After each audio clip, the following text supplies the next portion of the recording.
O ponto de virada e a terceira vítima. 10h20.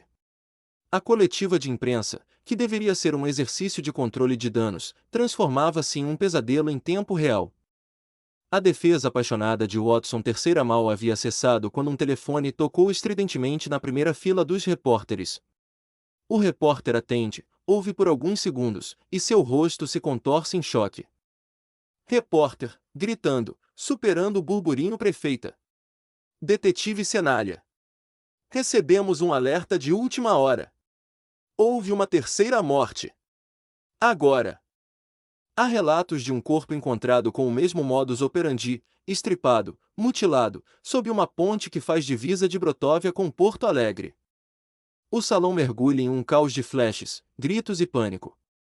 A prefeita Marlene Ferraz coloca as mãos sobre a tribuna, o rosto refletindo uma mistura de raiva e desespero.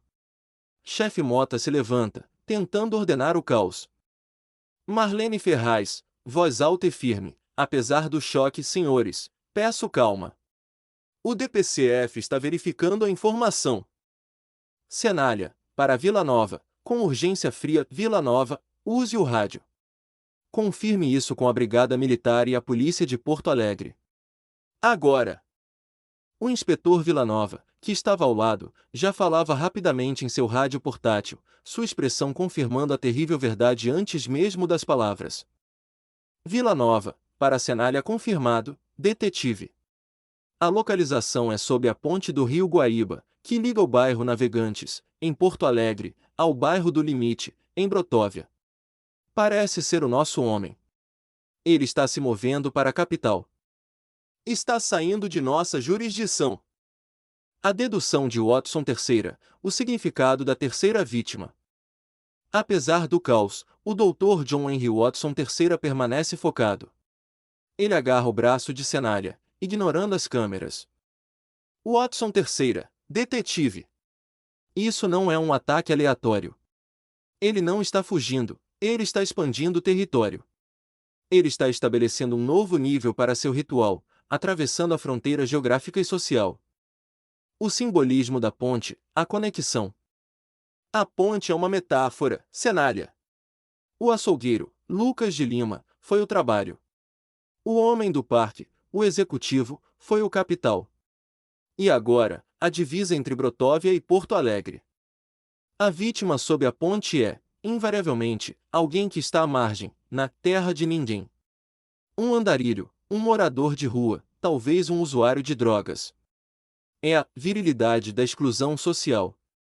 A trilogia do poder masculino. O assassino não está caçando aleatoriamente, ele está construindo uma série de 3 vítimas, cada uma representando uma faceta do poder masculino em nossa sociedade: o trabalho, a riqueza e o desfavorecido. Ele está completando uma trindade sádica. Esta terceira vítima fecha um ciclo em sua mente doentia. O alerta final. A boa notícia, Cenália, é que, se a nossa dedução estiver correta, o ciclo dele pode estar temporariamente completo. O impulso primário pode ter sido satisfeito com a terceira vítima. Mas a má notícia é que ele está agora no território de Porto Alegre. Nossos vestígios estão em risco de se misturarem com os vestígios de uma cidade muito maior. Cenália, voltando-se para a prefeita, tomando a frente prefeita Ferraz. O DPCF assume o comando em Brotóvia. Vila Nova. Eu, você e o Dr. Watson vamos para a ponte do Rio Guaíba imediatamente. Agente Rivera. Coordene-se com a polícia de Porto Alegre. Não deixem a cena ser contaminada. O padrão está claro. Vamos atrás do homem que odeia o poder masculino em todas as suas formas. O gabinete é esvaziado em questão de segundos. A caçada havia se tornado nacional, e o destino do estripador de Brotóvia estava agora sob a ponte do Rio Guaíba. A terceira cena e o fechamento do círculo. Ponte do Rio Guaíba, divisa Brotóvia-Porto Alegre. 11h. A área sob a ponte era sombria e úmida, um labirinto de concreto e pilares. A cena estava isolada por uma força-tarefa mista, policiais de Brotóvia, liderados pela agente Christian Rivera, e a polícia de Porto Alegre, que, inicialmente tensa com a invasão de jurisdição, cedeu à urgência e gravidade do crime. O detetive Senalha, acompanhado da agente Rivera e do Dr. Paludo, aproximou-se do corpo. O Dr. Watson III observava a cena de uma distância curta, absorvendo o ambiente. Krisha Rivera, detetive, a vítima é um homem, aparentemente morador de rua. Sem documentos. O pessoal de Porto Alegre disse que ele costumava dormir aqui. A análise do Dr. Paludo, a assinatura final. O Dr. Paludo iniciou o exame, confirmando as piores suspeitas. Paludo, ajoelhado é ele. É a assinatura, Senalha. O estripamento é idêntico aos dois anteriores. O mesmo corte preciso, a mesma remoção das genitais. A lâmina curva e limpa de novo. Ele veio aqui, fez o que tinha que fazer e se foi. Confirmação do padrão simbólico. A vítima, como a doutora Napolitano deduziu, é o oposto das duas anteriores. Mãos ásperas, mas não de trabalho fabril ou açougueiro. São mãos de quem vive ao relento. Ele representa a fragilidade social. O assassino completou sua tríade de poder. A ausência de luta e o novo rastro. Não houve luta. Ou o agressor o atacou dormindo ou usou de extrema força e rapidez. Não há microfibras do agressor, como no segundo crime.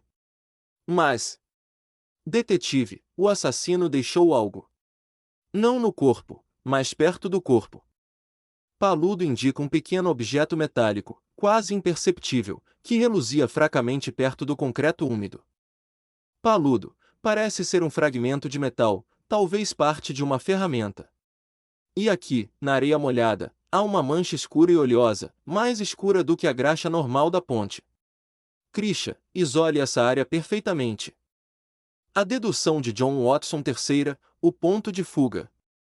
Watson III se aproxima, olhando não para o corpo, mas para a estrutura da ponte e o terreno circundante. Watson III, Senalha, o local da morte é significativo. Ele escolheu a terra de ninguém sob a ponte para o terceiro e, possivelmente, último ato de sua série inicial. Mas observe a rota de fuga. A impossibilidade da fuga pela água. O Rio do Sul está agitado esta manhã. Ele não fugiria nadando. Ele teria que sair pela estrutura da ponte ou pela margem. O vazio de vestígios. A audácia do segundo crime, no Parque Central, e a audácia de agir sob uma ponte entre duas cidades sugerem que ele está ficando desleixado. Mas, estranhamente, ele não deixou as microfibras novamente. Ele não lutou. Ele fez a transição de um atacante compulsivo organizado para um executor frio e rápido. Watson III, olhando a mancha de óleo, o que Paludo encontrou, o fragmento de metal e o óleo escuro. Não é a graxa da ponte. É a marca do nosso perfil B, o homem da periferia e do maquinário. Ele veio da periferia de Brotóvia, executou a vítima na divisa e usou a ponte como rota de fuga para se misturar à multidão da capital. Ele está escondido em Porto Alegre. O comando final de Senalha. O detetive Senalha respira fundo, absorvendo todas as informações. O padrão estava completo, o assassino havia caçado a tríade do poder masculino. Senalha, Krisha, chame o plutônio imediatamente. Queremos tudo, a mancha de óleo, o fragmento de metal, e qualquer rastro de terra avermelhada, mesmo que mínimo. Temos de provar que ele veio de Brotóvia, pois é lá que está nosso DNA. Senalha, olhando para a direção de Porto Alegre, ele completou a coleção. Ele está satisfeito, por agora. Isso nos dá uma janela de tempo. Ele está em Porto Alegre, mas ele vive e trabalha em Brotóvia. A base de operações dele é nossa. Vamos recuar para o DPCF. Com a identificação das 3 vítimas, a análise de Lívia Napolitano e o rastreamento de plutônio, nós vamos encontrar a conexão que liga o açougueiro, o executivo e o morador de rua. É hora de usar o DNA.